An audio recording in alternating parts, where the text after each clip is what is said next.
Check, check, check.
Check, check, check.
Check, check.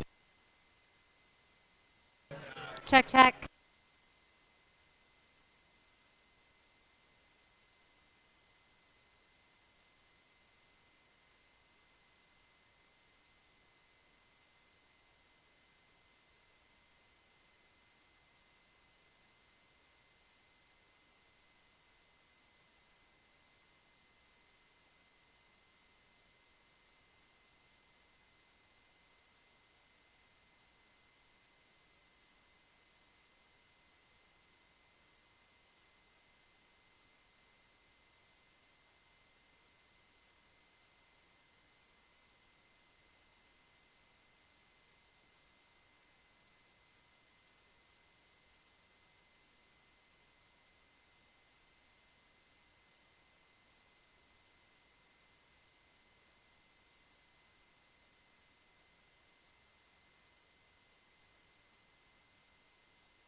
Check, check.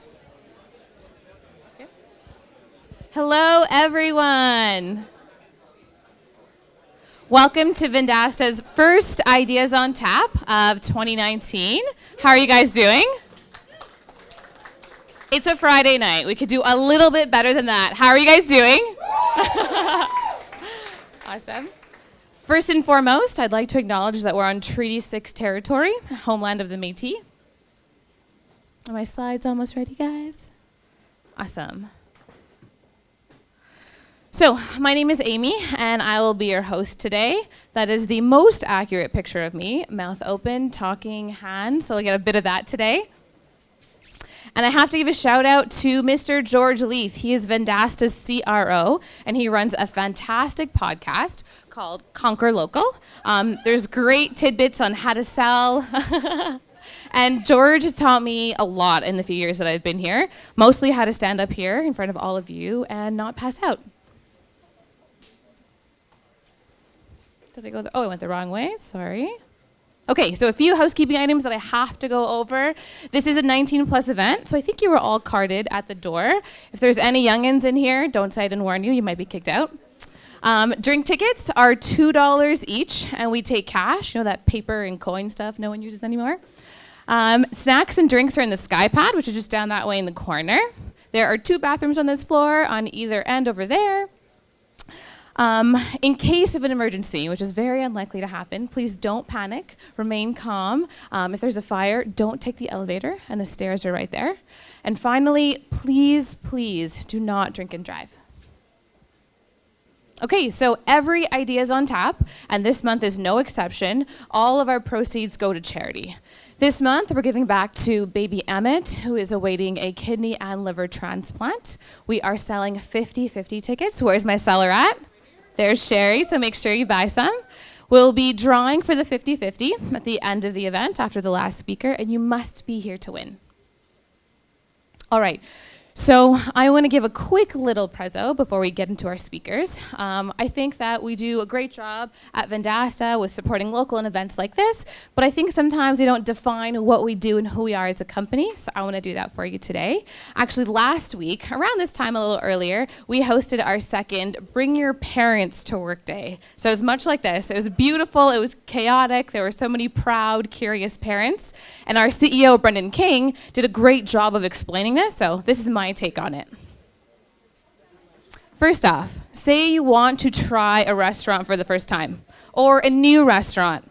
What's the first thing you do? There you go, you look it up. So I think we're all pretty much the same. I would do that, exactly. I would definitely look it up first.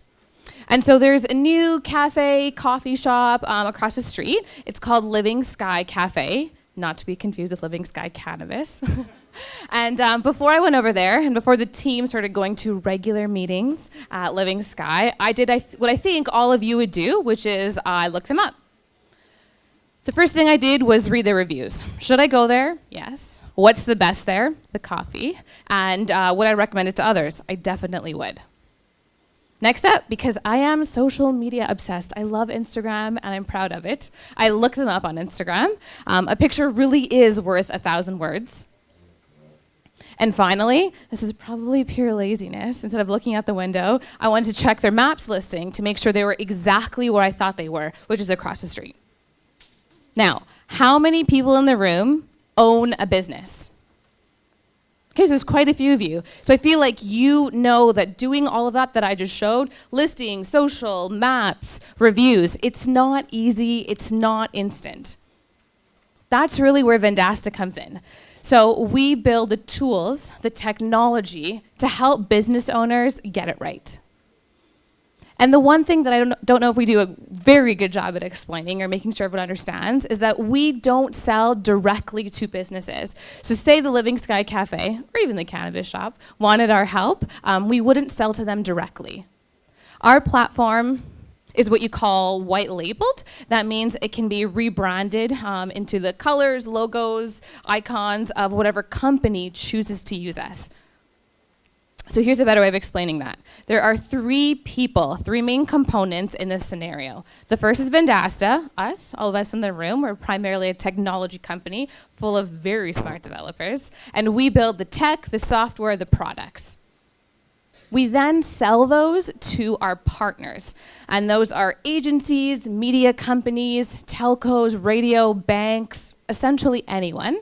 And then the Seattle Times, who is an actual partner, would sell our products and services rebranded as their own to the local business, to Living Sky. At its very core, we at Vendasta believe in strengthening local economies by partnering with local experts, those are the agencies or media companies like the Seattle Times, and equipping them with the tools to help local businesses, like the coffee shop down the street, be successful. Now, what do I have to do with all of that? I am part of the marketplace division, and that's the part of the company that's responsible for all the products and services. And when I say me, I mean I have a fabulous team of product marketing managers. Paige, Erica, and Zach are all on the marketplace team. And throughout all of Vendasta, we have a very mighty product marketing team. Paige, Erica, Zach, Rylan, Amy, and Dom. If you're here, please give a wave. So we are thank you guys. We are very actively looking for 2 more product marketing managers. So if what I said to you about what Vendasta does, you understood or resonated with you, if you're even remotely interested, please come talk to me or any one of those lovely individuals who waved, and we'd love to tell you more. I've had the pleasure of having some pretty cool gigs in my career. I worked for Procter & Gamble and Porsche Cars in Toronto, and I can sincerely, without a doubt, say that moving to Vendasta to work for moving to Saskatoon to work for Vendasta was one of the best decisions I've ever made. All right, so enough about me. We're here for you guys. We're here for speakers. So let's start that. First up, we have Brad and Carmen Ham. They are the founders of Taste Restaurant Group. That includes Una Pizza, Bar Gusto, Cohen's, and Picaro. I am a far too frequent visitor of all of those establishments. So without further ado, my favorite couple, Brad and Carmen.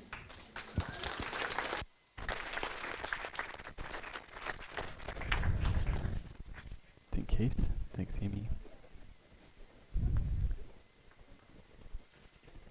Well, it's good to be here with everyone tonight. As we made our way further, can you hear me okay?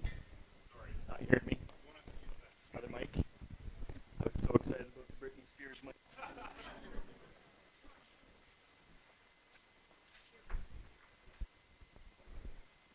that better? Can you guys hear me? Still not? Hello. Taking mute off. Now we got it? We're good? Okay, great. Honestly, as we made our way further into the room, I think it became more and more clear to both Carmen and I that we probably know the least about marketing of anyone here. But we are totally honored to be here to share what we have learned in the last few years. In the last 4 years, we've been working on our business quite hard, and we've actually been actively seeking out people, professionals like yourselves, to learn whatever we can about marketing and put that to use as soon as possible. So bear with us as we share 3 of our bigger lessons that we've learned in the last 4 years on local branding. And afterwards, you can feel free to tell us what we really think. As Amy said, we've got Una, Picaro, Bar Gusto, and Cohen's. And I am Brad, and this is Carmen. We are married as well as business partners, and we started Taste in 2015. So Carmen and I came together from different backgrounds to start Taste. I come from a business background, particularly in heavy construction, and Carmen, well, she cut her teeth in the restaurant business when she was 14, peeling potatoes and washing dishes in the back of her grandfather's restaurant. And as she put herself through her undergrad and graduate school studies here at the U of S, she paid for that by serving at a few different restaurants around the city. And so we came together a few years after we were married and decided we wanted to do something together, and that's where Taste came from. And Taste really grew out of our travels. We love to travel, and we are very food focused when we travel. We have mastered the art of being able to go to 6 restaurants a day just so we can squeeze in more meals, more flavors, and get exposure to different restaurants. And while we have truly always loved the food scene in Saskatoon and we're so proud of it, we, through our travels, gained some vision and we wanted to add something to that. And so right now we have these 4 restaurants, which are 4 very different menus, very different designs, but they're linked together by common values and standards of service. And as we thought about the last 4 years and local branding, we came up with our 3 biggest takeaways, and Carmen's going to tell us the first one. So as Taste Restaurant Group, we've established 7 core values for our company as a whole. These values are not only lip service to things that we think are important, but these create a filter with which we discern every decision that we make, from where we get our eggs to what we put on our Instagram. These values, in theory and hopefully in practice, are lived out in every email, every interaction from staff to guest, every plate of food, everything across the company. But that's where the similarities between the restaurants stop, and this has been one of the most interesting learning curves for us over the past 3 years. When we opened Una in 2016, our target demographic was everyone, because everyone loves pizza. It's snack food, it's date food, it's breakfast. We thought that our restaurant would be filled with young people and university students, but we quickly found out that our regulars were instead the professionals who owned houses in the area. Fast forward a year and a half, and we opened Bacaro. We thought, like pizza, everyone loves tacos, but turns out only some people want Tex-Mex and not the traditional Mexican food that we were serving, and they don't necessarily understand the difference. We thought offering a broad range of items, tacos, platters, plated entrees, would appeal to the masses, but instead it left them confused and wondering why we don't have hard shell tacos and why we don't have $3 tequila shots served with lime and salt. So what we've learned is that each of the restaurants has its own identity, and it doesn't matter who you think you are if everyone perceives you to be something different. So rather than trying to convince people we're something that they don't think that we are, we need to both embrace this and fine-tune it so that our target audience becomes both incredibly specific and unique to each brand. This has changed not only the way we market the restaurants, but the brands themselves. We imagined that Taste Restaurants would be this interchangeable conglomerate, that our guests would be equally satisfied and comfortable at each location, but we don't see that type of fluidity. We're working now to narrow our focus for each restaurant in order to establish an identity that allows us to identify who we are trying to reach and create a unique voice for each brand that resonates with that target audience. So let's break it down. As I go through these target audiences, bear with me, as these groups are entirely based on stereotypes. I know there's exceptions to every rule, but for this purpose, we're going to paint some people with some broad strokes. So visit us at Una on any given day, at lunch, mid-afternoon wine time, dinner, or late-night wine time, and you'll notice that at least 75% of our guests are women between the ages of about 25 and 50. We don't really know why this is, but it's a consistent trend. So keep that in your mind for a second while we rewind to our first month open. At Una, we serve pizza, which is a shared food, and a range of not pizza options, which are also meant to be shared. To stereotype, women are comfortable with sharing food off the same plate, but men do not want everyone digging in together on guys' nights or during a business meeting. Now, because most menu items are split between all the guests at the table, when we opened, we had a policy to not split bills. In large part, just for simplicity of service, so that we're able to not have it take half an hour every time we're taking payment at a table. So if you and your friends were out for dinner, we just do the rough math on who owes what, and we can take separate payments but not separate bills. Another stereotype, I'm not sure how many of you have worked in restaurants, but women in particular, our target audience, love split bills. Guys will often take turns picking up the whole tab, but ladies prefer their own payment for what they ordered.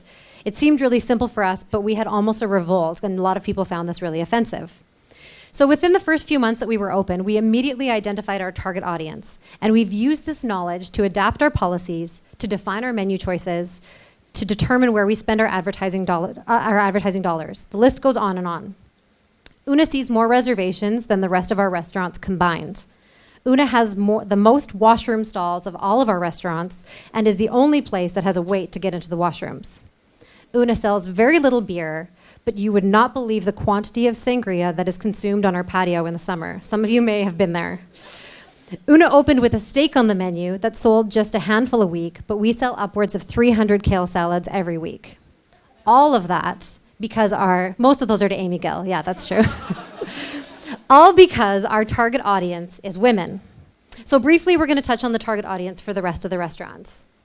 So as I mentioned, Picaro was confusing for people when we first opened, I think in large part because we were so keen and we were trying to do too many things. We moved our location this winter and we just reopened in our cozy, sexy little space in the same building with a focus almost exclusively on cocktails and tacos.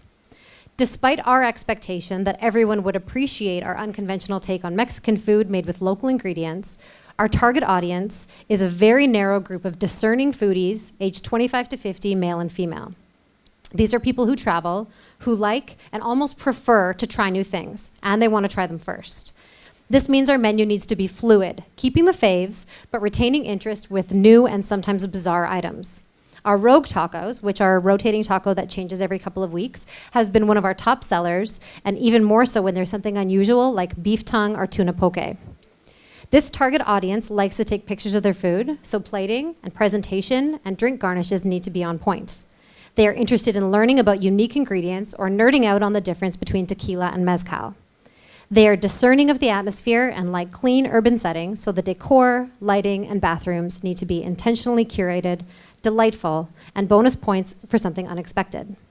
These people know that guac is extra, and they don't mind. These people can be reached through Instagram and will post user-generated content, but just on their story, not on their feed, and will love a feature wall or a really photogenic drink, but we won't get much traction through Facebook by offering daily specials or by anything remotely gimmicky or franchisey. Now, Cohen's, our most recent restaurant, has a broader appeal to people who want food that is familiar with ingredients that they can recognize and pronounce. Our target audience is men, aged 25 to 55, looking for something casual where they can relax with their bros. This group is not as concerned about making healthy eating choices or where their ingredients are coming from, and it is important that their expectations are met. Surprises are generally not a positive thing, but words like comfort, classic, and traditional are welcomed. The space should feel comfortable, and it's better to be a bit grubby and worn than to be fancy and new. Anything lavish or trendy will be labeled as pretentious or, God forbid, hipster. These people won't often be reached through Instagram. If they do have Instagram, they're not likely to engage with posts. They might be on Facebook, but again, not necessarily engaging. To be honest, we haven't quite figured out how to market to this group, but we are open to suggestions. We have a lot of smart people in this room. If you have ideas, let us know. Bar Gusto is another interesting one because our vision was to create a casual Italian spot with a late night cocktail scene. But this slowly shifted as we put together our interior design and our menu. Now it's become more fine dining special occasion restaurant with people eating full dinners, but not so many coming in for drinks and snacks.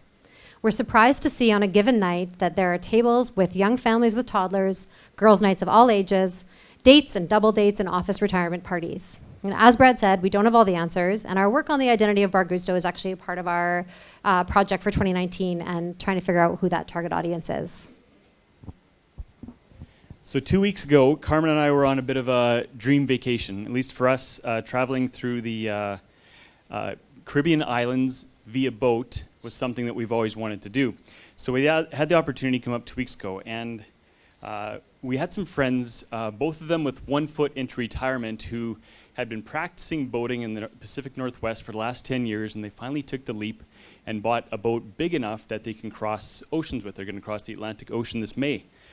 And so for 7 days, we got back last Thursday, we made our way through the Caribbean islands. This boat was unlike anything that we've ever experienced. We were both born and raised in Saskatoon, full flatlanders. As a kid growing up, I would go to northern Saskatchewan, every other year with my dad and my brothers, and we'd rent a 14-foot aluminum boat with those 3 wooden benches where you can feel every ripple on the water. And so when we were invited onto a 75-foot boat hosted by 2 wonderful people, a boat that has 5 bedrooms and 6 washrooms and its own 17-foot boat that gets lowered off the bow, we jumped at the opportunity. For us, this is once in a lifetime. And as much as we've dreamed of seeing the Caribbean waters this way, I was really interested to know about this world of people who boat for months at a time in the ocean. By day 2, I was amazed at how these 2 people navigated this monster boat through the seas. You can drive this boat from 5 different locations on the boat. The main driving area, the bridge, reminded me of the cockpit of a jetliner. It was 8 feet wide, this dashboard, full of screens and buttons and dials and gauges. It was crazy. Even seeing the engine room, which is bigger than our family room at home, had 2 of everything that you might need to cross an ocean. It was pretty cool. And I had a million questions. I think I drove them crazy. And they had bought the largest boat that can be operated by just 2 people. If you go beyond 75 feet, they learned this required a crew. And weighing over 330,000 pounds, that's roughly what 13 city buses would weigh. Even parking this boat at a dock was a science. So they weren't just driving a boat around, they were like pilots and a control tower rolled into one. When we were moving, there was just this incredible vigilance about them. Their eyes were darting from the radar screens to the horizon, to the water in front of them, to the gauges displaying the vital signs to the engine room. And what I learned is that in order to properly drive this boat, they had to be keenly aware of their environment and extremely engaged. And they learned this the hard way. They spent about a year traveling the world, going to different boat shows to find the right boat. And what they learned was that there was a lot of owners of previously used boats, captains, who were not extremely vigilant and who were distracted and disengaged operators, leaving the vessels without a lot of value and without a lot of dependability. And so they were fortunate to find this boat that was of this size and also dependable. And we felt like this was a solid analogy of our second point regarding local branding. If our brand is our boat and our water is our local community, for us, more than anything else, the most important key to navigating local branding has to do with our staff. That our staff are keenly aware of what's happening around them locally and that they are highly engaged in the local community. So staff who are keenly aware and highly engaged in what's happening locally are key to our branding. It'd be easy, I think, for us, easier at least, to hire experienced staff who are talented at their job, but maybe disconnected to their local community. To find talented people who are also keenly aware and highly engaged staff took a lot of extra effort for us. So when we did our first hiring at Una 4 years ago, or 3.5 years ago, we had to interview 8 people for every 1 hire. We interviewed approximately 340 people. We knew what we wanted. We wanted staff who are passionate about what's happening locally, but we had to work really hard to find them.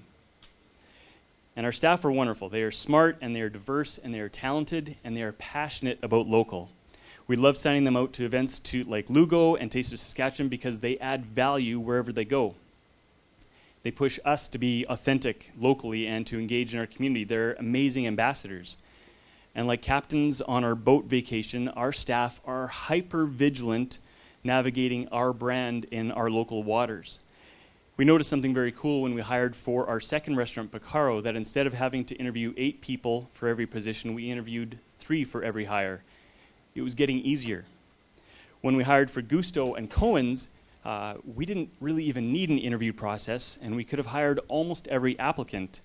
We did it anyway, but the hard work had already been done. Our highly engaged staff attracted other staff who also made great local brand ambassadors.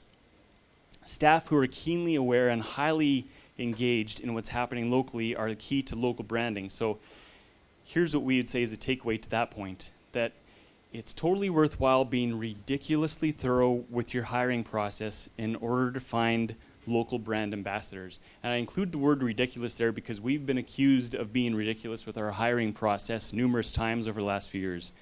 We have a layered 4-stage interview process for all of our staff, regardless of position, and we add a couple stages of that process if people want to be leaders. And a lot of people think that, especially for a restaurant, that this is going overboard in our industry.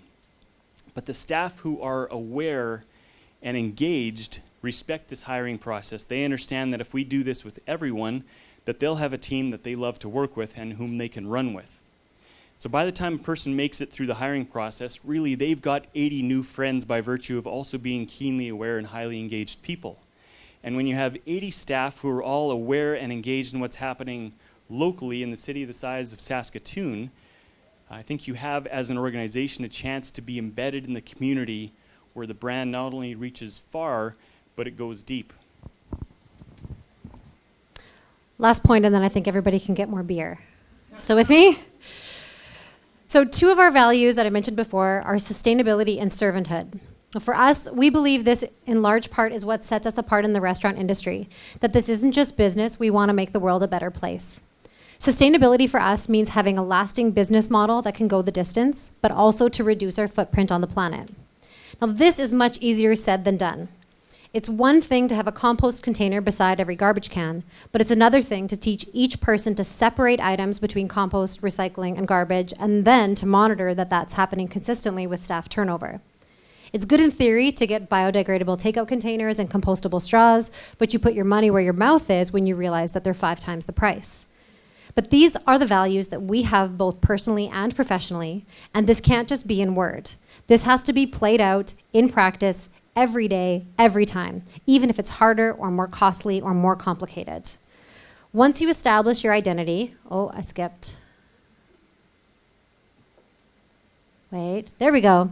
Once you establish your identity, if you're going to say this is who you are, this has to be who you are. So servanthood for us has servanthood for us is in large part our 2 other values of sustainability and local played out in action. Since we opened over 3 years ago, we've created opportunities for our leadership, staff, and guests to be involved in giving to others through the restaurants. One way we do this is by partnering with MealShare, where each restaurant has specific menu items that, when they're ordered, provides a meal for youth in need.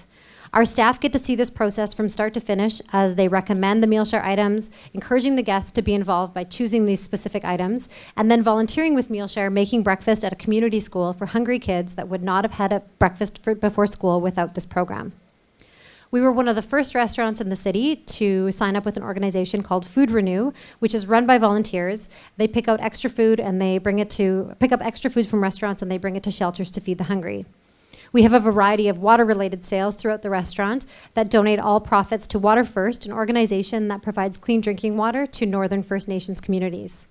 And the list goes on, but perhaps most exciting for us right now is a project that we're working on this year to build a hospitality school in Africa. We already have the first few semesters staffed with volunteers from our Saskatoon team that can't wait to get out there to help. Brad and I, in general, feel that one's charitable efforts need not be broadcast to the world. We never want to make it seem like we're doing any of this for good publicity.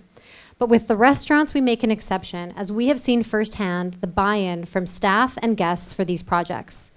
The values of sustainability and servanthood have to become a part of our brand because it's who we are in word and in deed, and this resonates with our staff and guests. The people who get this are the people who get us.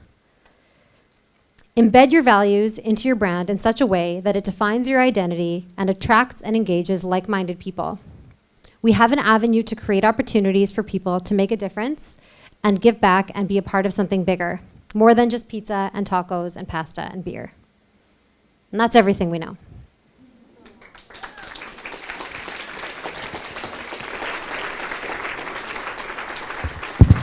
Brad and Carmen, if you're open to it, will you take questions? For sure. Yep. Anyone have questions?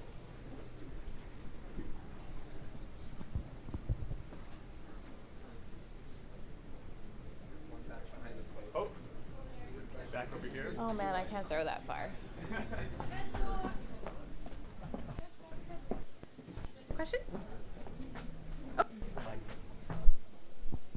Just talking to here.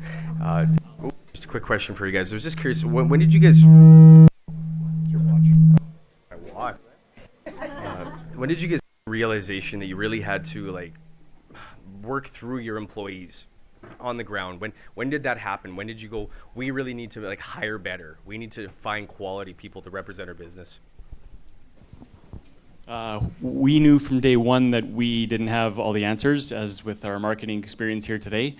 So one of the things that we've always prided ourselves on is getting to know people and getting to know people well, and building a relationship where we've got a high level of trust. And when you're hiring people, that's a tricky process. I think I've probably interviewed 1,500 people over the last 15 years kind of thing, and I've been fooled a lot, but I've also learned through that process. And that's why when we started our interview process with Una, we made it layered and we included a lot of people, so it relied on gut instinct, but it took a lot of the questions out of the equation really by having a lot of different viewpoints and forcing that person to answer a lot of the same questions 5 or 6 different ways. Does that answer your question? Check, check. Hey, Brad and Carmen. For those of you that don't know, this program, I'm just back here, sorry, right here. Ideas on Tap is actually live streamed online to an international audience. It's small today, but that's still great. We have a few questions for some viewers online. Derek is asking, how do your customers learn about the Food Renew program in terms of your marketing currently? So some of the great efforts that you're doing externally, how do your current customers learn about that sort of thing? For sure. I think a large part of that is, like Brad talked about, that our team members are our biggest brand ambassadors. So we really put a lot of emphasis on the relationship between our serving staff and their interactions with guests at the table. That's important that they can represent it. Meal Share we have listed on our menus. Food Renew we've posted on Instagram a little bit, but it's a tricky thing because the way Food Renew is set up right now, it's not in such a way that guests can specifically engage. Right now we do pizza by the slice at lunch at Una, and so the pizzas that's not sold at lunch is not fresh enough to serve to our guests for dinner, but we're able to reuse that pizza and it goes to people that can enjoy that for dinner that night. So a lot of it is just our staff being able to kind of showcase and tell people about it. Excellent, thank you. Winnie the Pooh number 2 asks... What about Winnie the Pooh number 1? No questions yeah, from no, him? just number 2's here today. So he or she is asking, how do you determine who your audience is if your audience is online? And what happens if you're trying to reach different audiences? Do you create different products? I feel like we need to give that to somebody else. That's a great question. We actually do online sales for Una, for people can order food online. And it's interesting, we get a lot of business groups that are ordering for their large party or for their office. And it's hard to tap into. I mean, we have tracking systems set up through that, so we're able to kind of monitor who it is and tell that way. But I don't know. Like, I don't know if for a food retail for a food retailer that's predominantly online. Like, I don't know. What was the second part of that question? Well, I think they're just asking, like, if you're identifying that you're able to reach a lot of customers through Instagram or through social media. Is there a way that you can identify like what they're looking for, like what the next? You talked a little bit about Picaro and Right. That kind of revolving taco, sorry, what was it exactly? The Rogue Taco? Yeah, exactly. I had Yeah. the beef tongue one. It was fantastic. And that we have metrics. I mean, we see our sales every week, so we can kind of tell, hey, steaks aren't selling. Let's not put steak on the menu anymore. Nobody wants that. So Fantastic. that speaks for itself. I think one thing that's really interesting about Instagram and Facebook is, for us, we're not often on the floor in the restaurants. I know a lot of business owners aren't necessarily one-on-one engaged with their customers, and so for us it allows the opportunity that we can still interact with people and answer questions, and it kind of creates that face-to-face virtually that we can engage guests that we maybe wouldn't see otherwise, that our staff would be interacting with instead. Excellent. So speaking of staff, actually, too, so Kimberly has a follow-up question to Derek's question earlier. How do you keep your staff engaged as good brand ambassadors, and how do you keep them interested in what you're doing? Tough questions. As far as keeping them engaged, yeah, some of our staff are here so they can speak up if they want to, but that's the thing about hiring the right people, is you hire people who they are engaged. So we try to feed that by giving them opportunities to be involved locally as well through some of the opportunities that Carmen mentioned earlier, volunteering, and by really letting them feed off of each other. Amongst our staff, we've got artists, we've got musicians, we've got teachers, we've got athletes, we've got all these people who are in the fabric of Saskatoon, and they really bring each other into each other's circles and realms, if that answers that question.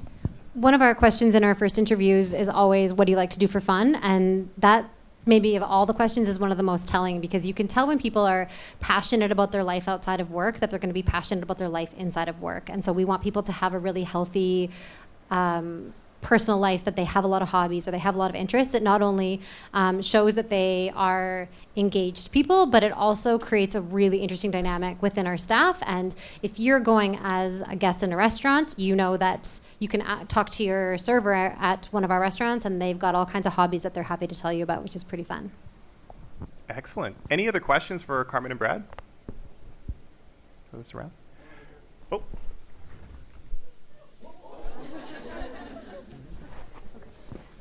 So my question is, when you first opened Una in 2016, how did you get your name out? Like, you are a new business and nobody in town know what you are doing. That guy should answer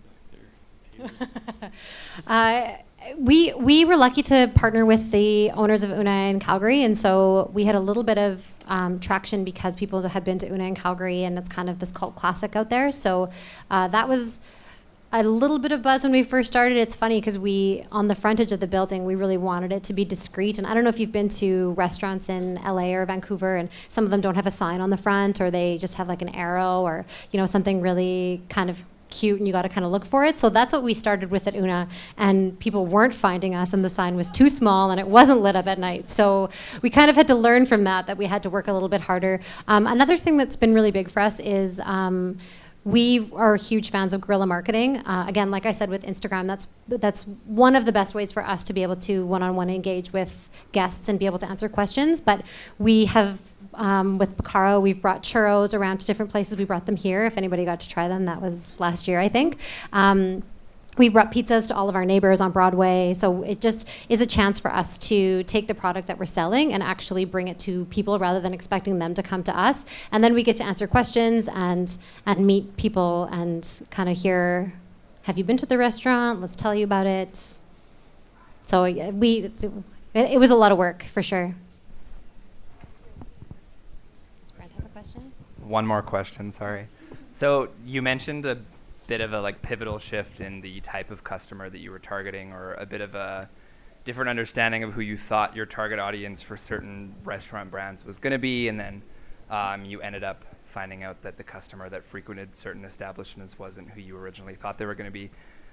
So when you changed the way you operated, or maybe changed your menu or changed your operations, did you find that those were more gradual shifts, like small things over time that led you to understand that your target market had shifted, or it was different than you thought it was going to be? Or was there more of like a realization halfway through one day to be like, oh my God, we're looking for that person, but everyone walking through the door looks like that and we need to change?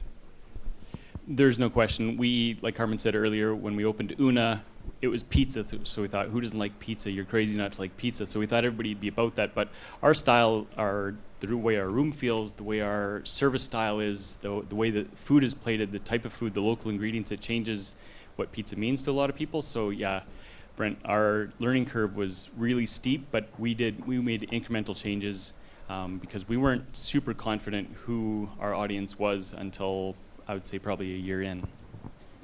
Well, and it's interesting that you asked that question because Brent's worked with us from day one at Una.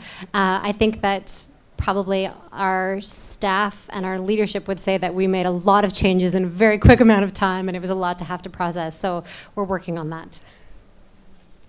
Okay, great. I have one more question from our online viewers here. What does the strategic level team meetings look like for a company this size?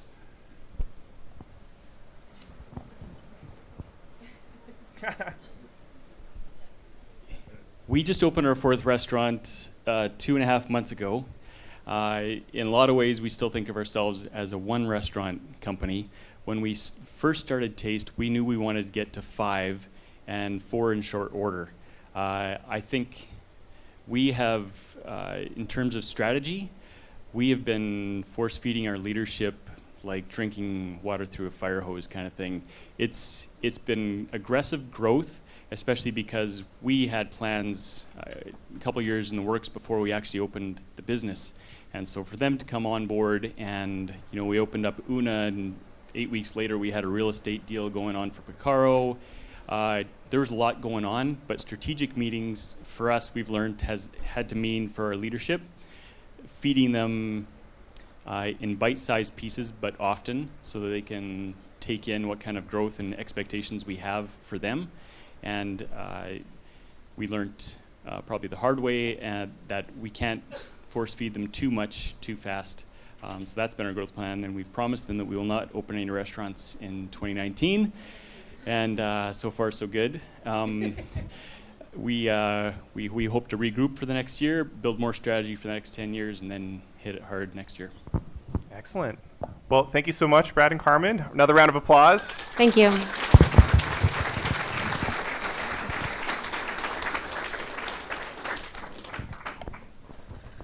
I love food so much. I don't know about business. I know some stuff about marketing, and talks like that just make me want to be a Brad and Carmen. We're going to take a 30-minute networking break. During that break, please buy some 50/50 tickets. Where's my seller at? There you go. We will see you in 30 minutes.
Check, check.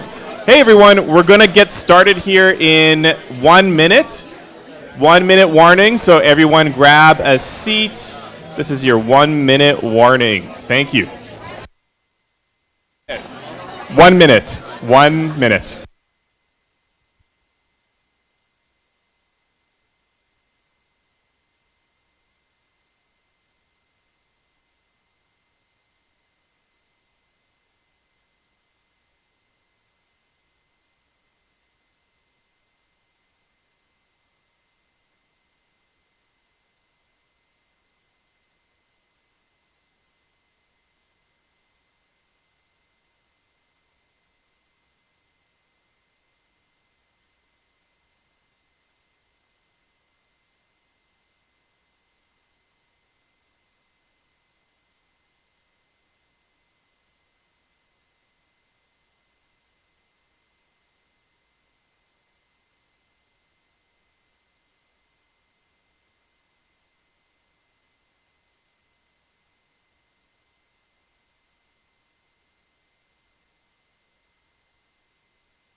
Okay. I've never hit it yet, so I'm like really excited. Please do. I don't actually want to hit it.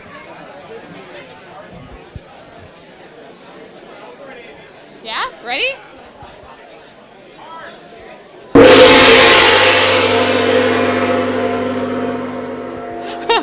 I've been at Vendasta for 4 years and I've never done that before. I was so excited. Okay, so if you guys could grab a seat, grab your drink, some more snacks. We're going to start back up again. Our next speaker is Tanis Miller, who heads up the marketing initiatives for Downtown YXC. She's a multi-talented marketer with skills in design, writing, photography, branding, and so much more. Please welcome my friend, Tanis Miller.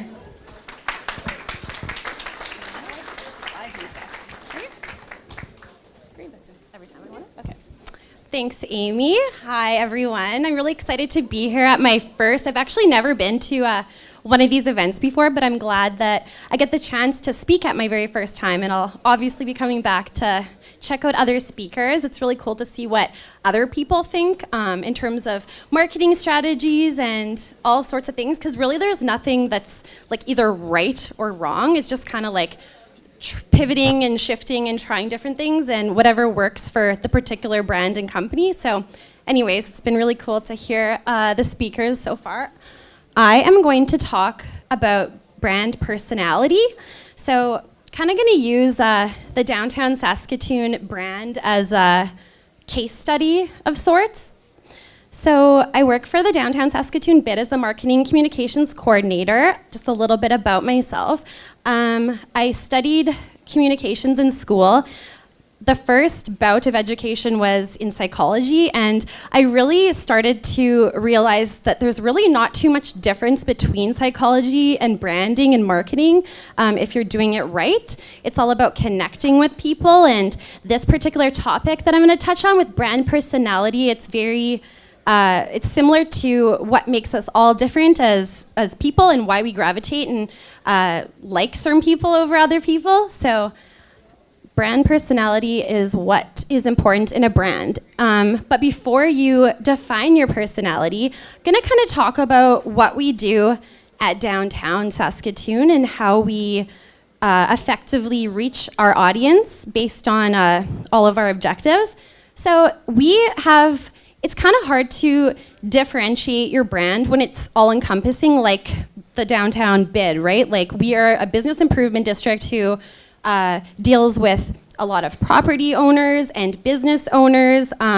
So even Vendasta as is a member of the district just by nature of being in this location. So you all are a target audience, one of ours anyways. So we've got that, the business owners and the property owners, and then people who just like to have a good time, people who are either foodies, people who like to be entertained, people who like to see and be seen. Like, honestly, it's just kind of everyone, but we do need to really tailor our marketing and our messages to these particular people, these groups of people. Okay, so brand personality. It sounds like a good idea, right? But what is a brand personality? So it's essentially a set of human characteristics that are attributed to a brand. So you can kind of think about the behaviors and interests and likes and the voice, the way, if you follow things on social media, a lot of the times, just like do a little quick audit in who you follow. The brands that stand out to you probably have a common thread. They're maybe like really edgy and raw, or maybe they're playful, maybe they're like a mother who has a very caring attitude towards life in general. Maybe they're super funny. Like, there's always kind of a reason, and if you look at your friends who you came with tonight, like, there's probably reasons why you like them. And I mean, you probably wouldn't really like sit there and tell them, but you could, and that's exactly like what you need to do with a brand. You need to kind of audit the other brands in your kind of or in your market and see why you are drawn to those.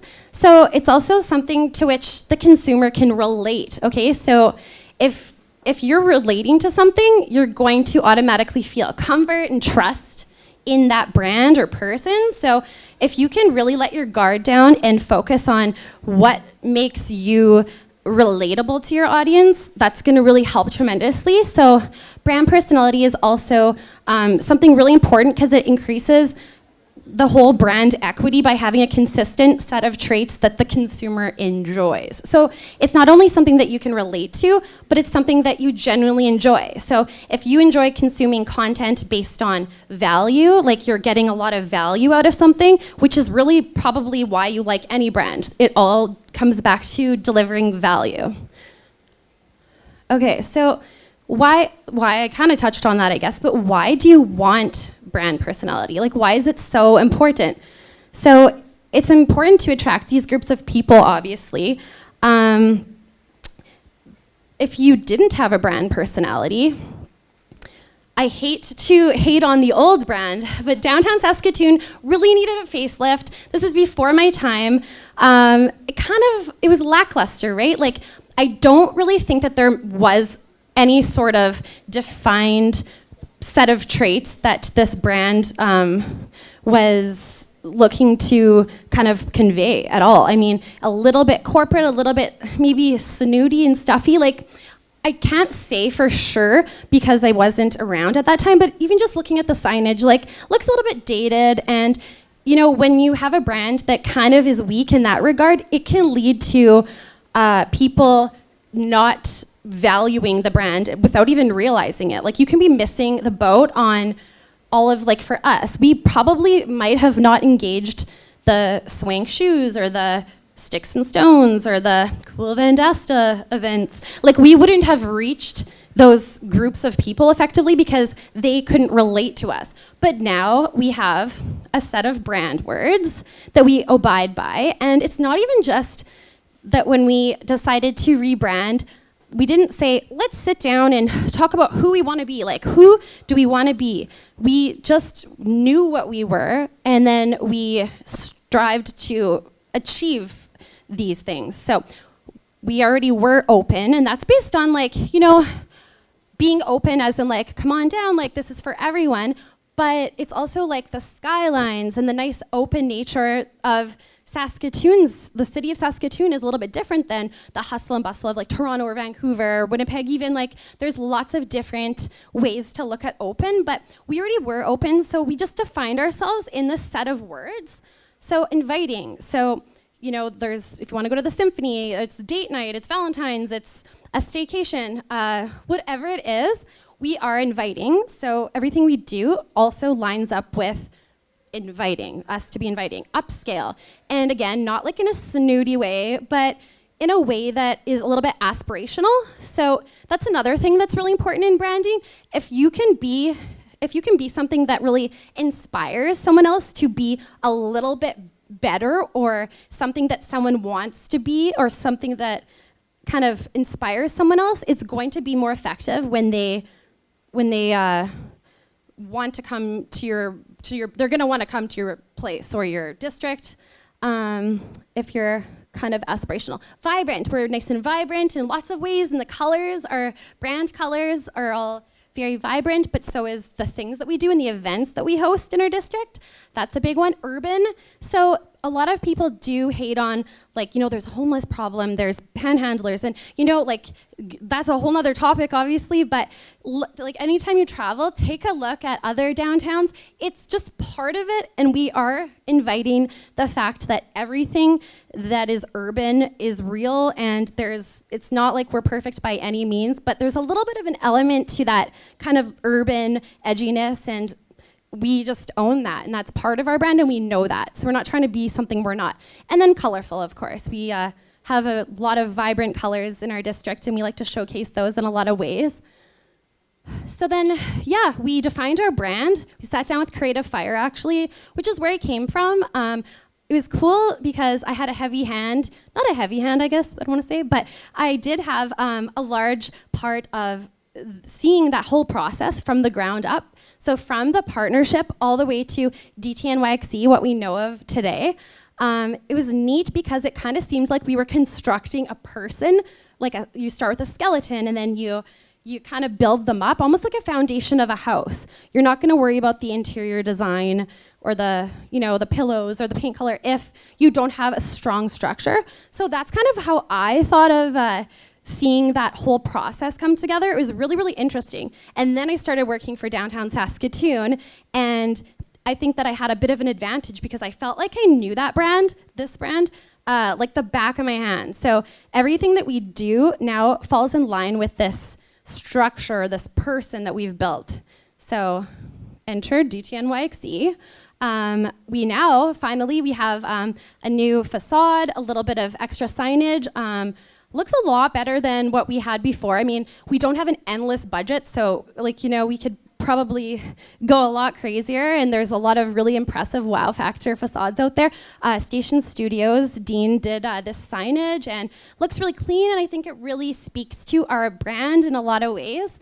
Looks a lot better. So I'm just going to show little pieces of kind of where Downtown Saskatoon as a brand is out there in the market. So basically our target audiences, we've kind of defined those, but also our competitions, right? Like any brand needs to kind of be aware of their competition. And in this case, it's really just like any other retail sector. And we are the entertainment district, but we know there's other places. There's the Riversdales and the Broadways, and there's other places that people shop and eat and dine out. So we want to really be clear to people why they would want to come to downtown Saskatoon instead of like 8th Street. And there's many different reasons, but we need to really, really hone in on why we are different as a brand. And that starts with all of those things that I said, but also the imagery and the colors and just everything we do in terms of, I try to always get street style photography as much as possible because I think it's important that the downtown is seen as a personality of its own. So everything needs to kind of be inviting and open and showcase the vibrancy of the downtown through the people and the things that we create, the things that we are proud to showcase, and that's all the shops and events and things like that. So try to keep that really consistent in our graphics and our photography. So it's everywhere. We've got a bike program, which is really cool. That launched 2 years ago. So all of the 8 downtown hotels now have a couple bikes each, and it's free of charge. And it's just something that people can't get at hotels on like 8th Street, or I don't know why I keep saying 8th Street. Like I like 8th Street, it's fine. But I just mean that like we are really segregating or taking our brand and making it known in different ways, like Noon Tunes is a really fun event that we spearheaded a couple years ago. And yeah, we just have like fun musicians on the corner during our summer months and help to really animate the district in a fun way. It just kind of helps bring people together. It enhances the atmosphere, and it will hopefully draw people to downtown to, our bottom line, to come and spend money and have fun and tell their friends and repeat. So we've got branded tents, we've got banners. The Second Avenue Sidewalk Sale is just one example of, this is our biggest event. So we've just carried on that brand through that. And it all speaks to, like, as a person, if your brand was a person, what would it be? And if you can take some time and write out a list of attributes that you think your brand would be if they're a person, it makes everything so much easier, like where to spend your marketing dollars, what types of things to say.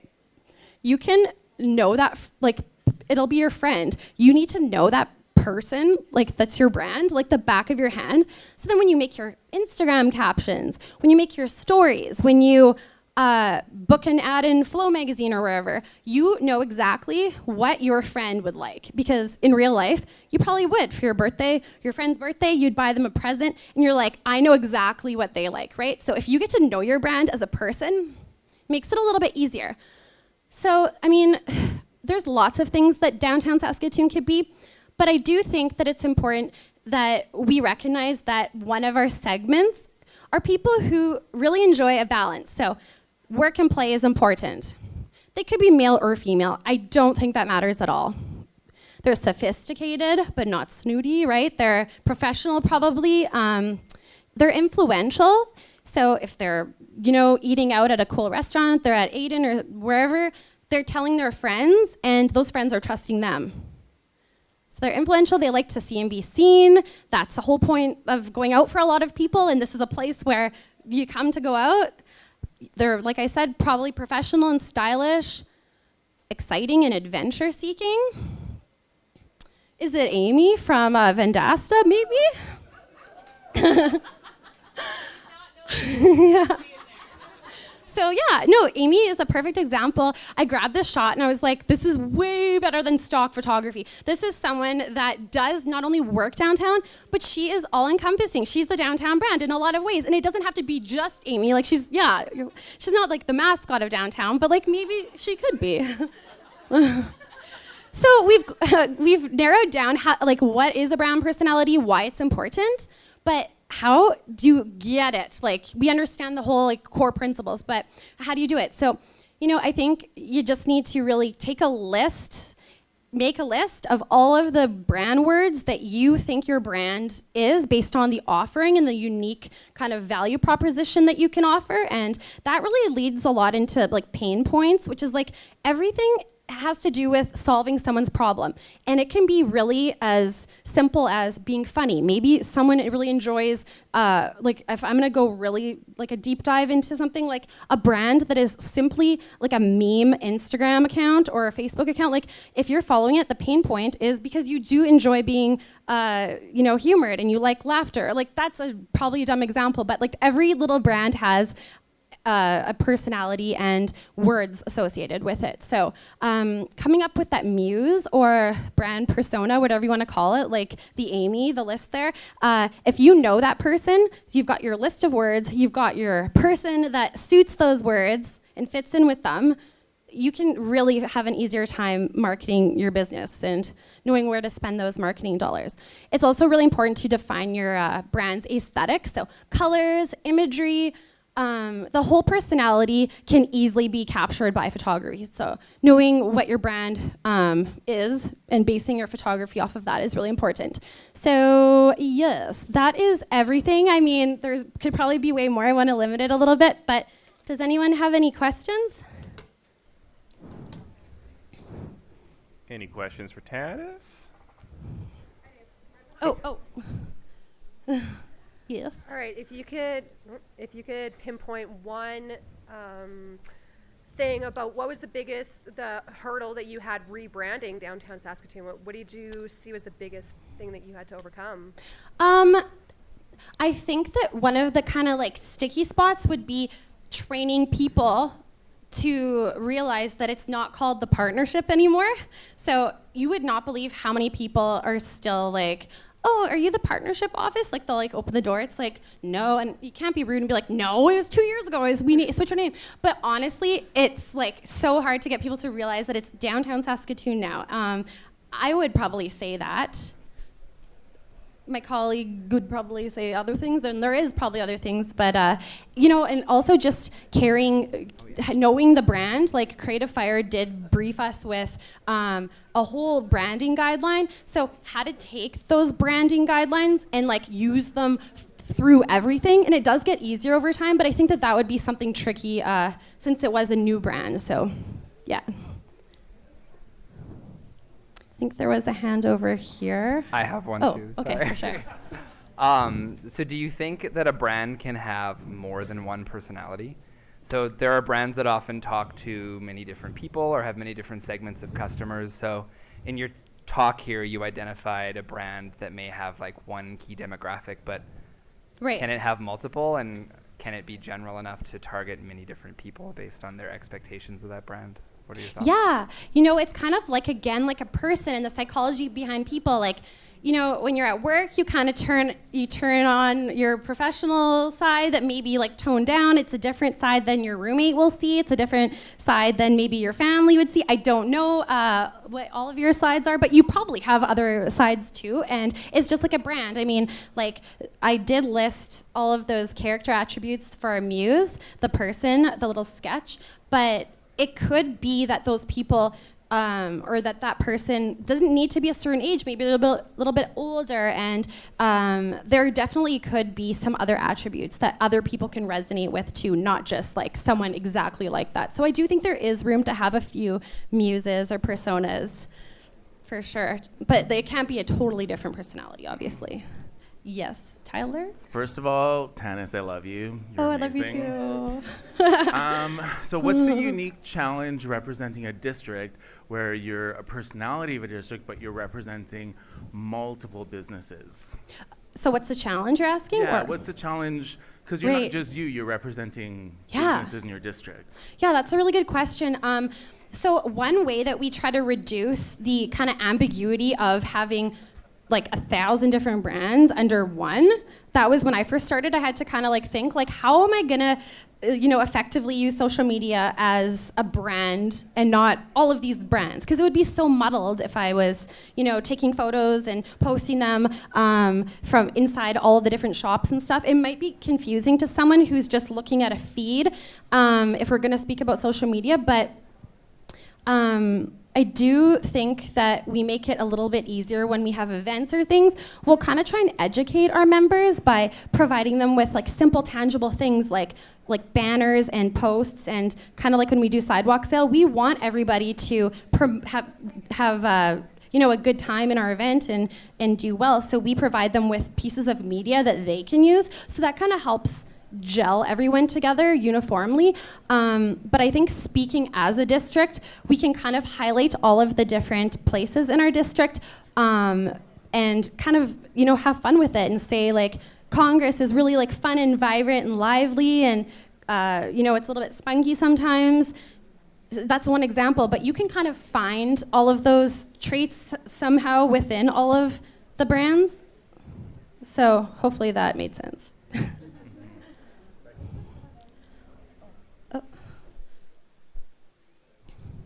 So I'm wondering, with the old logo and everything, when do you decide to rebrand, and what focuses do you need to look at when you have to rebrand? When like what audience is seeing and like, oh, I need to rebrand Right. now? So I think starting with sitting down and thinking about what you offer. So what do you already offer? What types of pain points are you going to touch on? What kind of problems are you going to solve through the things that you can offer? So once you have that nailed down, you can really start to kind of to speak to that and reach different people based on what you truly offer. So I think that, yeah, you just have to kind of like it's about being super aware and relatable.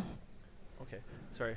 Also, when you brand, do you kind of look at it like, okay, we want this to last for 5 years and try and put that out there and force Right. it, or do you kind of be like, Yeah, so, and you don't ever want to pigeonhole yourself with a brand, like this is forever, right? Like things go out of date and out of style, but you don't want to be trendy either. So it is a fine line. So I think when we came up with the DTNYXC name, there was a lot of parts to this, but we wanted to have something that wouldn't get stale or old and out of style in years and years to come. But I think there's room to shift and pivot, and in the years to come, if for whatever reason we do need to evolve, and I think it's very important to evolve, we can and we have that room to do so. So having a nice, clean, simple aesthetic and branding, like I think we do, we have room to kind of grow, and we need to grow, or else we're gonna miss the boat on cool new companies that come into our district in 10 years if we're still back in 2019. So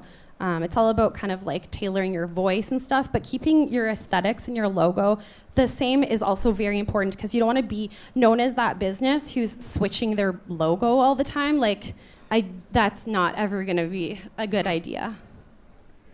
Tanis, I have a question here from one of our viewers online who's from Arkansas. Oh, wow. Interesting. And you might actually get a chuckle out of the first part of the question.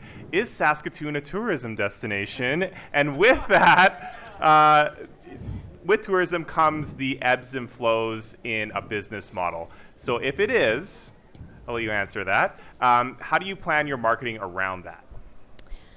Okay, so we do work pretty closely in line with Tourism Saskatoon, and I think they would absolutely agree that Saskatoon is a destination. We are not only mentioned in, what were we in, the New York Times, we were in Globe and Mail, the top, I don't even remember exactly all of the publications now, but we were top 52, or one of the top places in the world, number 52 or something, and now something, US Daily or something just released, we're now in the top 10. So I think that people are slowly starting to realize that Saskatoon is not just a place you drive through or fly over anymore. It's actually a destination. And anyone who visits, our city and our downtown, we have such a thriving culinary sector, and we have great restaurants and shops. And so I'm really proud to say that, I'm an ambassador of something so cool. And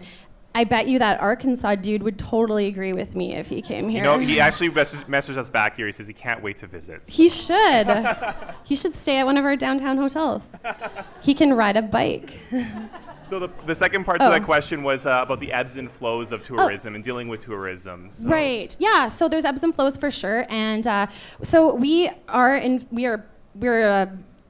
an economic development type of realm, but we still are really you are all tourists in your own city too, and we're going to be interested in different things based on the ebbs and flows of our life and what we're interested in, and how we change and grow as a person. And I think our marketing does reflect that, but we do need to be flexible. It's important to create a plan and a kind of a scheme, but you have to be open to changing. And I think once you pigeonhole yourself with a marketing plan that doesn't really have room to change, you're getting into dangerous territory, and you need to be able to kind of flex and flow that way. So yeah, I think I would probably have to speak to tourism before I get any deeper on their whole strategy, because that's not exactly 100% what we do. But yeah, we try to really highlight the restaurants in our district and position it as a market or a tourist destination of all ways as much as possible.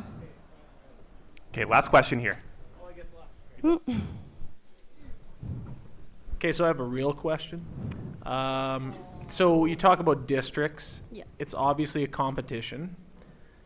I want to know, when you think about your district versus Stonebridge or Evergreen or wherever it is, I want to know what makes you sell the people in your district on comparisons to them. Do you say, this is how we do things here, or this is how we can lure business here? What are your compelling arguments to make somebody in downtown Saskatoon spend more money than somebody in Evergreen?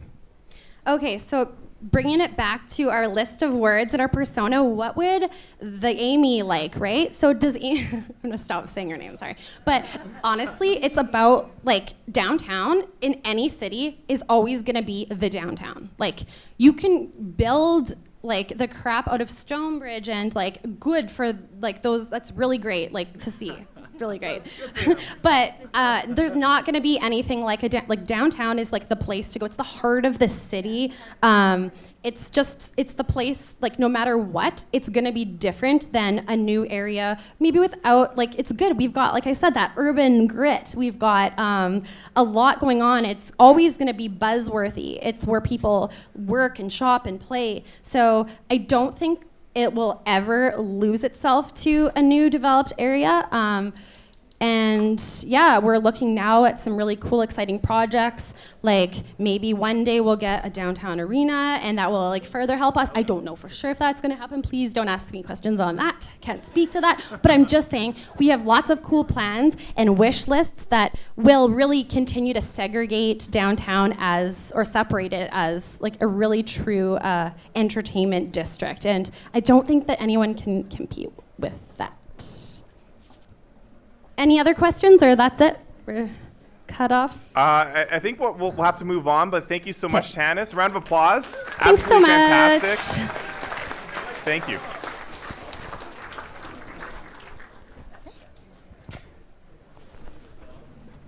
Can I hit the gong again? Is that allowed? Okay, so we're on to our final speaker.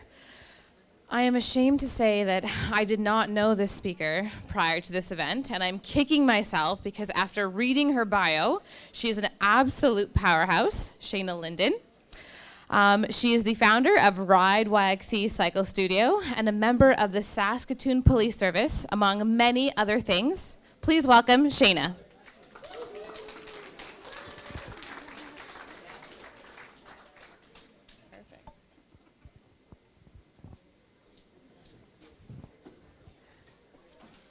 Awesome. Okay. Thanks, guys. So just to start with, who the heck am I? Some people don't know. Lots don't. That's good. That's okay. So it's no secret that prior to Ride, I was not involved in the private business sector at all. I don't have a marketing degree. I don't have a business background. I've kind of come into something based on passion and intention alone.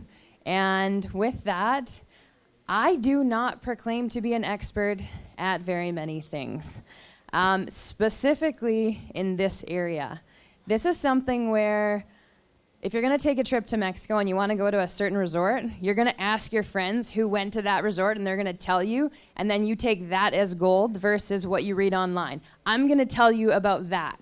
Okay, so that's how I feel. I don't have the degree, I don't have that, but I have some experience and I appreciate sharing it, so thank you for being here. So I grew up in Saskatoon. I went to high school here and I played basketball at the University of Saskatchewan, and I did obtain a degree in kinesiology. From there, I moved on to a career in policing. So I'm currently in my 14th year with Saskatoon Police Service, which, yeah, it's pretty long, huh? I know I don't look that old and stuff. Damn it.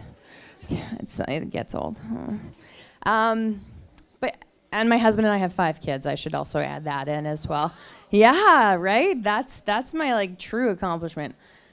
So about 4 years ago, I felt like I was kind of a decade into my policing career, and I was at the tipping point of a major transition. I was leaving a position that I loved, and I was going to be moving into something else. And with that came a little bit of personal struggle as to how I would continue to fuel myself. And I felt like at that point, I was really kind of scraping the surface of my own potential and what I really needed and wanted in my own life. And without the position that I could never go back to, can't do again, it's done, book closed, what did that look like? So my husband and I have always had discussions about business, about opportunity, about different things, but it was finally the time where those intuitive nudges that you continuously like see in your life was something that you have to listen to, because let's be real, at the end of the day, It's those intuitive nudges that continue to lead us on our purpose and allow us to figure out who we exactly are and what we represent. So for the first time, we literally listened, proceeded, and the concept of Ride YXC was born. So I think starting this business, one aspect that I did have an above average amount of knowledge on was community.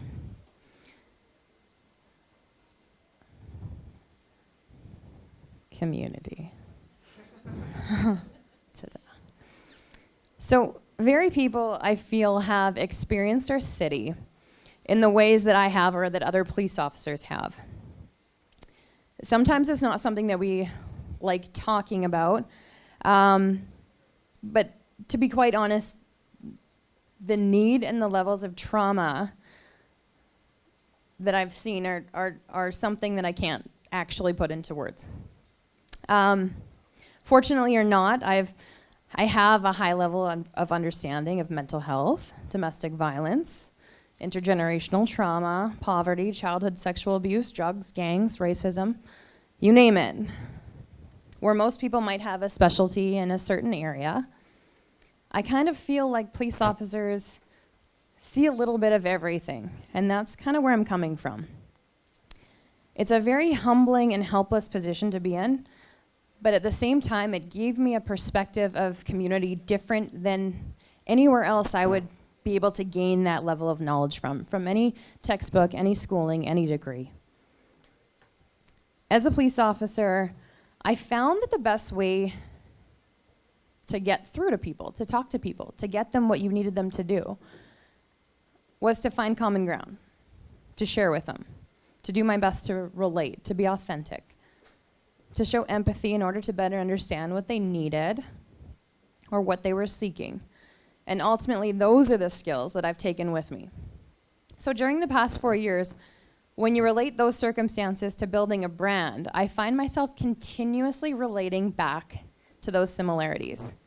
I found myself from day one not trying to be something that I wasn't, not trying to pretend to be the expert because I was the boss, and I was never afraid to admit that I didn't know something or that I was learning alongside my team. I did, however, constantly do my very best to always stay true to my morals, my values, and lead by example, and practice what I preach in order to create a strong foundation for my team and subsequently my brand. This also relates to being a parent of 5 kids. I have a good foundation in figuring that out. So my number one thing when I look at moving forward with any business, with any brand, with any company, is don't be an outsider in your own community. People are drawn to real and authentic experiences and connections. So before I kind of talk about building a community a little bit, before you can build a community around a brand, you have to know what that brand is. For me, this is brand new. Brand new. I had no background, like I mentioned. So what's your mission statement? What are your core values, your morals, your goals? What do you stand for that nobody else does?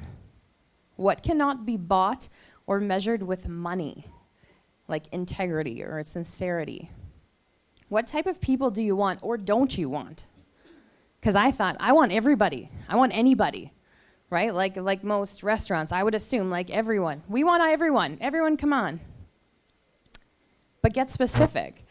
I had a huge wake-up call attending a branding seminar with Lululemon, and them telling me that their target market is quite literally a 35-year-old woman named Ocean that's a socialite. And I was like, what? I actually was mind blown. I'm not kidding. I had to stop them repeatedly and be like, you've got to be shitting me. Everybody goes to Lululemon. This doesn't make sense. And they're literally telling me, like, no, listen to what we're saying. We're not saying you can only have 35-year-old single socialite women that we market to that person. In turn, people want to be that person. They want to fit in with that person. They want to hang out with that person. And all those people around that person buy the product. Men buy it, kids, grandmas. It's everywhere. It literally blew my mind. Get specific. When identifying the type of community you want, identify what interests or worthy causes you have in common. That's one thing that I'm going to touch on in a minute. Definitely one thing that I think we've ended up kind of creating for ourselves, a name for ourselves somewhat. So only the entrepreneur knows the business plan, and from there, each person knows their own roles and responsibilities within a business, their jobs, the expectations of that job. But does everybody actually know what the brand is? If you asked one of your staff members to define your brand, how would they do it? Do they know? Do they have that information? How do they articulate who you are to someone else? So, above starting with yourself and looking at your specific brand, we move on to building a community around it. So I kind of have 3 general areas that I touched on. Number 1, and Brad and Carmen said this too, staff. Customers will never love a company until the employees love it first.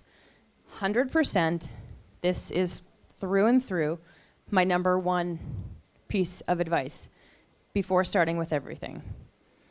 I think whether you're assisting with a marketing campaign for a business, if you work in a business, if you're looking at branding or marketing for someone else, if you're a business owner, it is imperative to look at staff first. Improving relationships, job satisfaction, overall workplace happiness, it is an absolute critical place to start. There must be a strong connection from all levels, and everyone must have that clear understanding and of the mission and goals of your business. So they need to know how to define it to someone else. So you can bring all of the business in the world with catchy advertising or products, but ultimately your front line needs to believe in what they're selling. They need to believe in the company as a whole, as well as the people that they are working for. They are the face of your business. They're the people that create return customers, they make the sales, and they create the experience. I've even actually compared this to my policing career. So at the end of the day, we could have the very best chief. We could have the very best chief of police, an incredible leader. We could have an amazing executive team of leadership within the police service. But at the end of the day, where is public trust and transparency built? By the frontline officers, the people that respond to you in your moment of need, the people that you're continuously dealing with. Those are the frontline officers. Those are the front end of your business. That is why people believe in what you're doing, what you're selling, who you are. I once read that a common mistake entrepreneurs make is that they don't embrace storytelling in their business.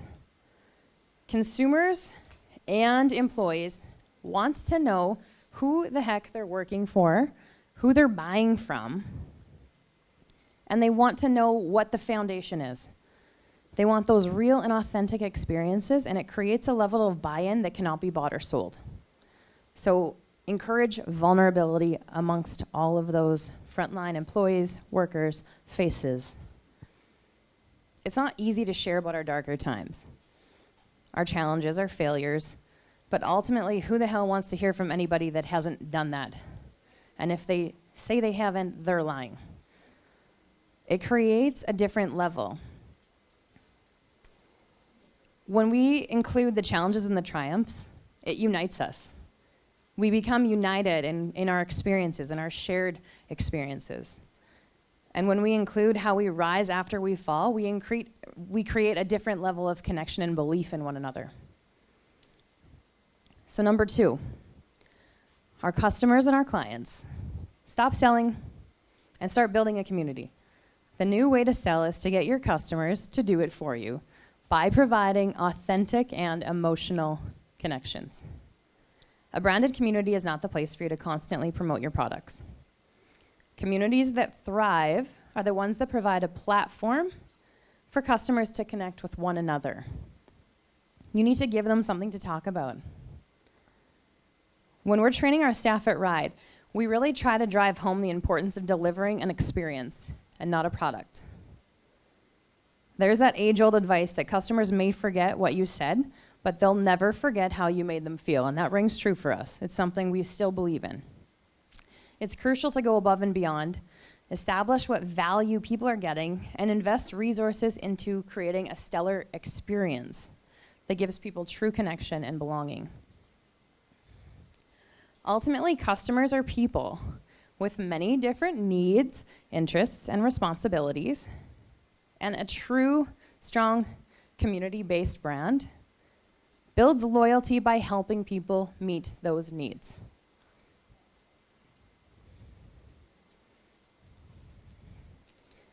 Realistically, most people don't care about your business. Sad truth. They care about their problems. Be the solution that they are looking for. And another favorite of mine, people don't buy goods and services, they buy relations, stories, and magic. It is up to us to determine how to deliver that in a real and authentic way. Number 3, marketing. In a world of algorithms, hashtags, followers, know the importance of human connection. All of those first few things I know nothing about. Tyler, I asked you a question this week. I literally, every time I'm like, Tyler, help me. Don't know. Human connection, I know. Like I mentioned, that I know. I read in the Harvard Business Review a statement that stuck with me. What can you do with what you already have? It's not always about having the latest and greatest, spending the most money. People are hungry for a sense of connection. Now, don't get me wrong, I'm not downplaying the incredible power of the digital world and its infinite possibilities, including an online level of buy-in and connection. I simply want to get across that a business that is focused on deep connection makes it easier to thrive with less. So the reality is, I have a stationary bike that doesn't move. That's my product. It doesn't do any fancy tricks. It can't talk to you. Doesn't control things in your house. It isn't changing. It isn't developing constantly. There isn't a new feature, a new model, a new must-have. Nothing like that associated to that bike. So how do you market something like that? 100% it's done all around us all of the time. New ways of selling the same things, reintroductions to things that already existed. For example, the water pick and the Instant Pot. 2018, I have them both. It worked, and those weren't new, but I have them. For me, the stationary bike, sitting in the dark, is about so much more than just that. It's finding a way to articulate to other people how that bike that doesn't move has truly taken you further than you ever thought possible. It's about identifying what your why is when you're sitting on it. It's about creating an impenetrable space around a bike so that for a short time throughout your day, you're able to be free from stress, from your phone, your struggles, whatever it is, so that you're able to emerge just a little bit lighter. It's about showing people that you can leave stronger than when you came. Marketing that bike is all about the power to portray that that piece of metal is exactly what you need it to be. Whether you come to de-stress, to meet new people, to be loud, to be quiet, to fight battles, to celebrate successes, or to simply just be. I mentioned earlier that people have different needs, interests, and responsibilities.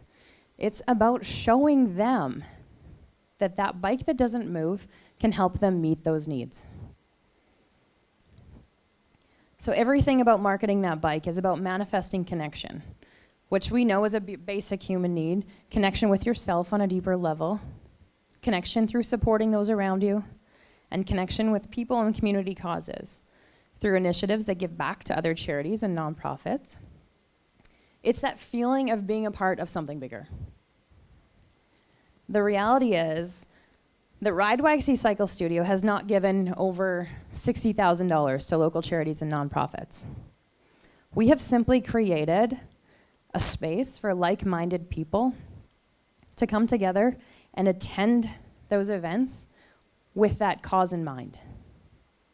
Our team and community of riders is a culture of people that are not only driven by their own well-being, but recognize the privilege of having fitness in their life, which makes them consciously aware and supportive of the people in our greater community who may not have the ability to walk through our doors.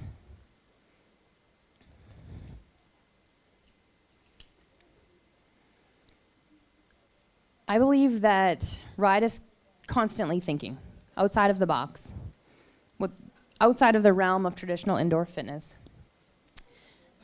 We do our very best to provide platforms for connection while raising awareness about local causes, initiatives, charities, and nonprofits. We're trying to take our indoor classes everywhere to develop a greater sense of the culture and community that is Saskatoon, and at the same time continuing to remarket what that piece of metal, that stationary bike, can really do. So, once again, I don't pretend to be an expert, but what I do know is that one of my own core desired feelings is connection, and I do try to create that in my own life and in my business on all levels. I believe that we gain a lot of wisdom for sharing our real and raw stories of experience, and I truly believe that that is exactly what is at the core of every community brand. So that's it. Thank you.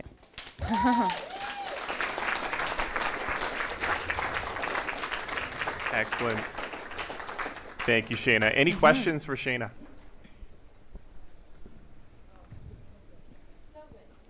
Oh, thank you. Rave reviews. Thank you. Hi, Tyler. Hi. First of all, obviously, I love you. So this is less of a branding question, it's just more of a personal question. How do you balance full-time job, family, husband, other full-time job and entrepreneurial stuff? Like, how do you find that balance? I actually love that question because I love sharing about it. First of all, I do not believe that balance exists. People always say, oh, find that work-life balance. It doesn't exist. That is never going to happen, so stop trying. The reality is that there is this evolutionary process that we're moving along, and we are constantly needing to reevaluate where we are needed. And that might mean for a week or for a month or however long, I might be dedicated to something new that's happening at RIDE or instructor training or whatever it is, where I'm gone weekends, nights. And then for a period of time, I'm at every game, every basketball game, every hockey game, everything. Or that's when we take 2 trips in a month. Or it's gonna change. And you need to constantly reevaluate what's important right then, where you're needed. And it's never gonna be equal. That's awesome. Over there? Holy, I can't throw it that far. Okay, I'm gonna try and throw it.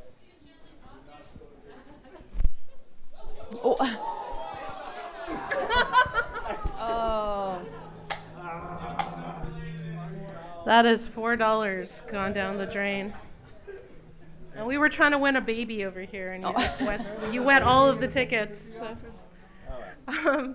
So a question I have is basically your day job, being a police officer, and then with working with RIDE and building up a new business. Both of those have community aspects. Mm-hmm.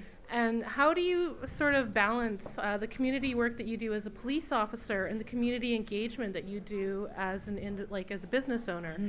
And is there any sort of crossover that you've discovered?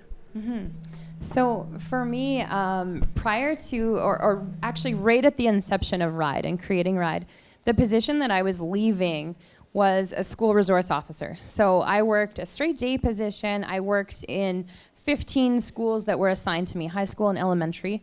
And I worked with kids and families and staff every single day. So that engaging in the community and being a part of events and doing all of that stuff and having the ability to repeatedly connect with people versus the patrol side where someone calls, worst day ever, you respond, you do what you can, you never see them again.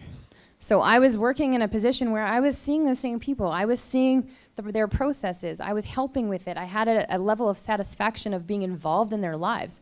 And when I was leaving that position, I was going back to patrol or I was applying to another section. And I actually did not look at what that looked like for me. I didn't know where I would go and I would get that same ability to engage. So I literally had to create what I wanted to be a part of. And together, that's when we kind of developed our model and our intentions for RIDE. And currently, I work full-time in our traffic section. So I'm not writing everybody tickets. So don't get mad. But if you do a hit and run, you'll be hearing from me. No, that's literally my full-time job is hit and run. So something like that happens, it comes to me. I work in an office 99.9% of the day, and I'm not engaging in the community. So knowing that my job was transitioning is literally why I had to figure out how I could fuel myself in other ways, I guess. So currently, there isn't the balance. And in the future, perhaps there would be, but I have another 4 in this position, so. Hi. Hi. So I've seen some stationary bikes on the ferry out and about. Yes. Pretty impressive. It seems pretty unique. Where did you hear about it, and what do you think that actually? Yes. What does that Oh, okay. Just for those of you that, oh, there it is. Okay, so that is Ride the River, the damn coolest event of the year, I swear.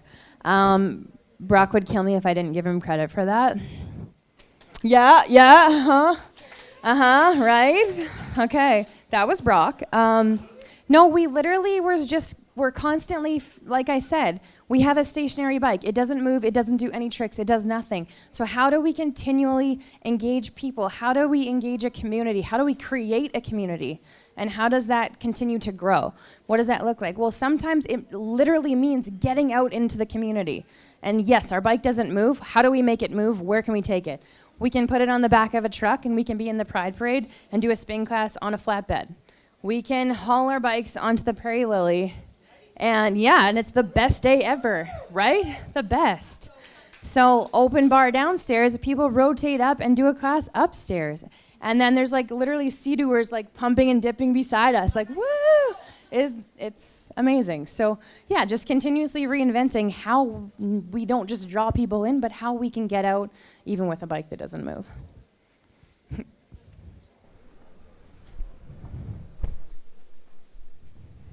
All right. Fitting question from someone online here as well, from Winnie the Pooh too.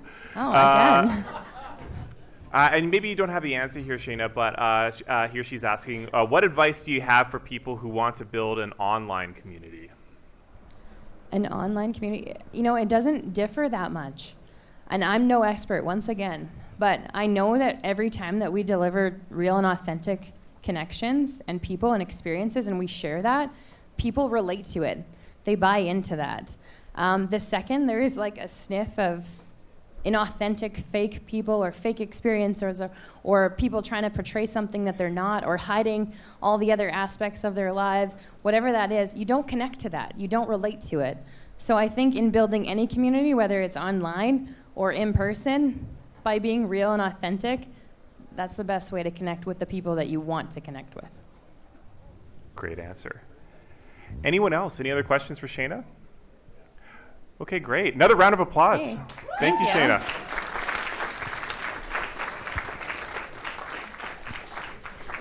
So I'll just say here really quick, Amy, sorry. We're going to take a 5-minute break, and then the 50-50 is up next. So hang around. Yeah. So I just want to say, if you listen to Shayna's talk and you didn't either tear up or it didn't tug at your heartstrings, you are not a human being. That was amazing. Thank you so much for being so raw and real with your story. Like Rylan said, we're going to take a 5-minute break so that you can buy some more 50-50 tickets, and then we're going to announce the winners of that, and we'll be right back in 5 minutes.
Knock, knock.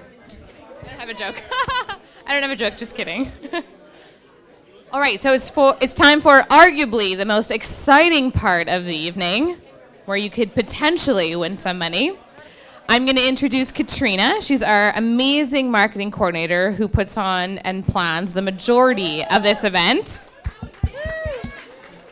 So Kat, tell us the juicy details. Okay, thanks Amy, and thank you so much for hosting tonight. You did an amazing job, and thanks to all our speakers as well. So 50-50 draw tonight.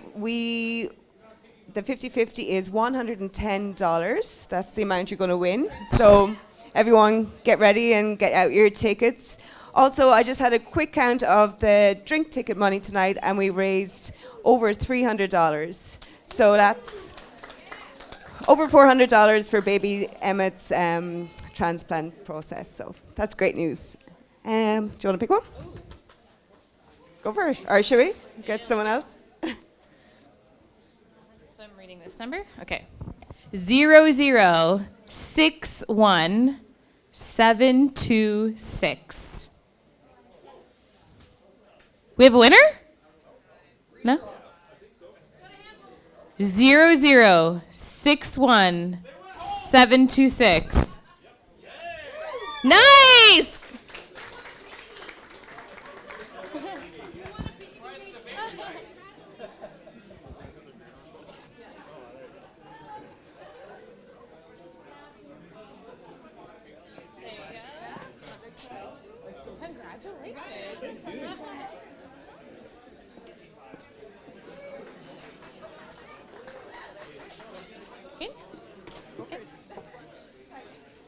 All right, so thank you everyone so much for coming. Thank you for listening to me ramble. I am a true ambassador for Saskatoon and local businesses. Thank you to our wonderful marketing team for putting this on. And most importantly, our amazing, amazing speakers. Thank you so much. Our next Ideas on Tap is February 22nd, and that will be hosted by R&D, our Research and Development Division. So we hope to see you there. Thanks, everyone.